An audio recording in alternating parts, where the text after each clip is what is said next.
Jessica Robertson calls her husband Jeff her knight in shining camo. He helped rescue her at a time when her life was falling apart. And here's the funny thing, she did the same thing for him. Check it out. The Robertson family from A&E's Duck Dynasty are known as a quirky, fun-loving clan who speak openly about their Christian beliefs and the difficult trials they've had to overcome. Now the youngest son, Jeff, and his wife, Jessica, are sharing their stories of pain, betrayal, and brokenness. In their book, The Good, the Bad, and the Grace of God, the couple tells of how God saved them and their marriage and taught them that true love starts with honesty and forgiveness. And Jeff and Jessica Robertson are here with us right now. Guys, good to see you. Thank you for having us. You guys are just too cute. You're even cuter in person. Well, Jeff, let me start with you. Shortly after you met Jessica, it was pretty much love at first sight. You told your roommate, I'm going to marry that girl. I did. We met at, I say the barbershop. She says hairstylist. You know, difference of opinion there. But I saw her and we said, hey. I think she winked at me. She denies the wink. I saw a wink, I'm pretty sure. And I asked Connie Sue, I said, who was that girl? And her name's Jessica, and she's kind of going through a tough time, and she didn't really say much else about her. And I went home and I told my buddy Trey I was living with as we were going to college. I said, man, I think I just saw the girl I'm going to marry. Wow. Yep. Now, this was obviously back when you were getting your hair cut, because now you have the man bun, styling the man bun. You turn to the side a little bit so you can see. I love it. Looks good. So this was back when he was obviously more clean cut. And he was. Now, he always had a little facial hair, but not much. Did you have the same reaction? Well, I mean, I thought he was really, really cute. But, you know, at the time, I was going through a divorce, and which he didn't know. But I never thought he would ever like me. I kind of felt like damaged goods, and I knew, you know, his family was a really good Christian family, and he was. And so, I mean, not really. I never really thought there was a chance. I never. That's right. You were just 20 years old, but were going through sort of a nightmare. You got married to a little bit of an older guy that you just weren't in love with.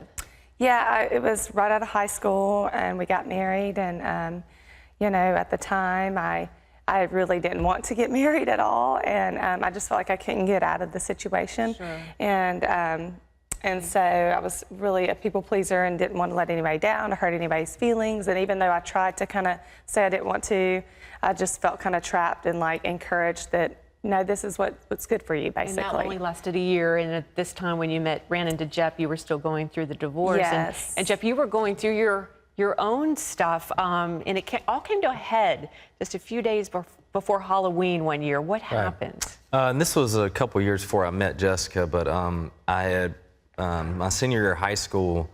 I loved to play basketball, and I'd gotten hurt and broke my ankle, and I couldn't play, and that kind of shattered what dreams I had of playing basketball, and so I kind of got with some guys that were former athletes, but had gotten off into some drugs and alcohol, pretty much anything. And so I kind of ran with these guys, and I pretty much tried everything you could try. And one night I ended up like one of my legs was up in the truck, and I drove somewhere and had no idea where I went the night before, and just kind of passed out. And I knew, and as crazy as it is, I knew how bad off I was, but I still the next night I did the same thing.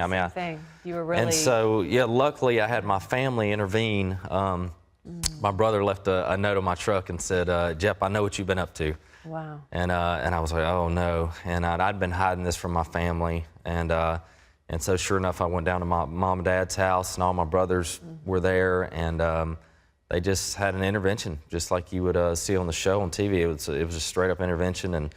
And your dad gave you a choice. He said you can either leave and keep doing what you're doing and probably end up dead, or you could come home, serve God, and join the family. Yes, ma'am. And it took me all of about 0.2 seconds to realize that was the right choice. Wow.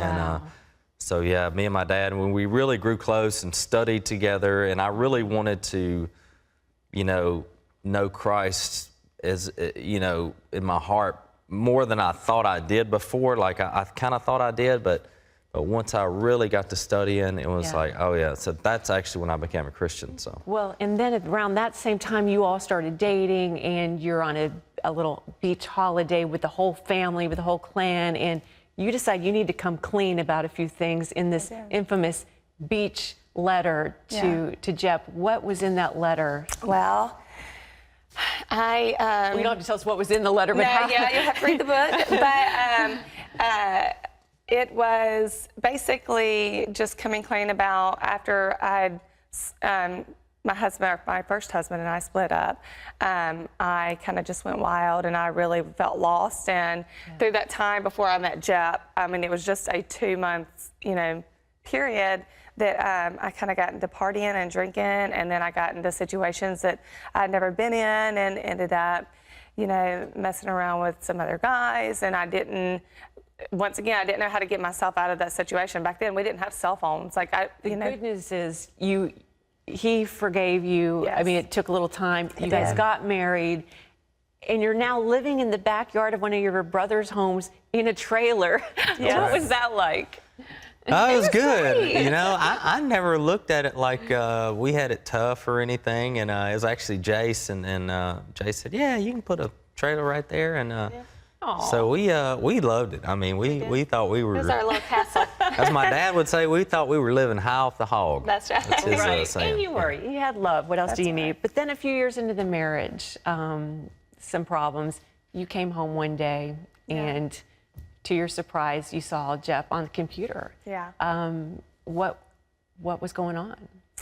Well, he was looking at some pornography, and I know it's a struggle in a lot of men's lives, but it's not okay. It's not something I was willing to live with, and I have 3 little girls, and I wouldn't want anybody to look at them that way, or I don't want them to be treated that way, and I don't want my son to struggle with that. And it just sets up this misconception of what intimacy is in a relationship. And so we talked about it, and it was hard to let it go, because what men don't understand is the way the woman feels is, I'm not enough. I'm not good enough. I'm not pretty enough. Yes. What's wrong with me? And Jep, how did you earn her trust back? It was tough, and we went to counseling, and a good friend of ours who I've known for a long time, she accepted to see us, and we got it off her chest, and it was something I come to realize that I thought I was kind of the only person, and the more guys I got to know, really close friends, are like, man, I've struggled with the same thing, very much so. It's really, it's disturbing. It's hard for the women. It's hard for us to understand, but at least it's being talked about now. Right. Right. And it should be. Yeah. And boy, I wish we could keep going, because there's so much in the book about how the Lord restored, and you give so much glory to God for bringing your marriage back together and making it stronger than ever. The book is called The Good, the Bad, and the Grace of God, and it's available in stores nationwide. Jep, Jessica, thanks so much for being with us today on the 700 Club. And Duck Dynasty fans, be sure to tune in to A&E tonight. The new season begins at 8:30 Central Time. 8:30 Central Time. Yes. 9:30 Eastern Time. 8:30 That's it. Central Time. Wow. Pat, this is awesome. I don't know if we're all part of the same Robertson clan, but maybe far distant cousins. But Jeff, good to have you guys with us. Thank you so much.